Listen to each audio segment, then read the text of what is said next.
These guidelines have been developed in response to a request from the United Nations. It will be sent by the United Nations to all governments around the world, as well as to all agencies that are supporting governments with development of their risk assessment and design of national risk transfer and insurance programs.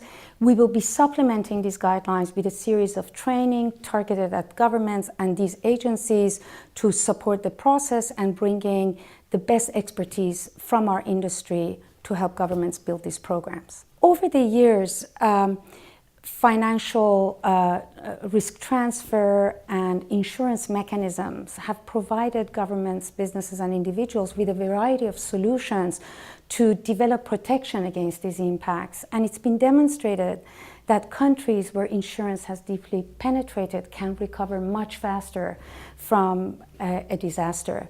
So for governments, it's absolutely crucial to understand and quantify the impacts, the financial impacts of extreme events as a first step towards designing sustainable insurance programs.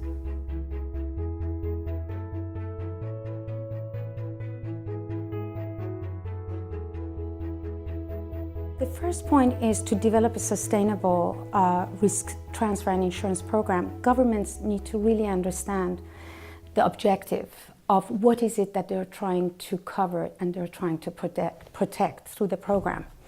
The second part is development of the risk information. And to do that, you need to have key data on the hazards, on the assets, and on their vulnerability on one hand, but also technical expertise to be able to develop the model, but importantly, interpret that model and translate it for designing sound, sustainable program. Now, to do that, governments need to work with a variety of stakeholders that bring expertise and experience to the table to help them advance this area much more efficiently and effectively.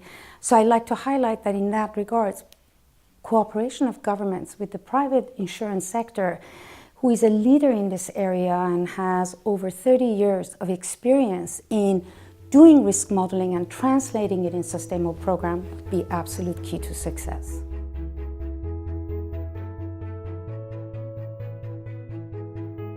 Over the last 5 to 10 years, cooperation of governments, private insurance industry, the commercial risk modeling firms, and the World Bank Group has led to significant advancements in modeling risks in a number of countries, which in turn has led to development of sustainable insurance programs. Examples of that are regional facilities that have been developed in the Caribbean, Pacific, and Africa to support and protect government budgets post-disaster and avail funding to the governments to be able to help bring the communities back up to normalcy as soon as possible, all the way to development of national programs such as examples in Turkey, Mexico, India, and New Zealand.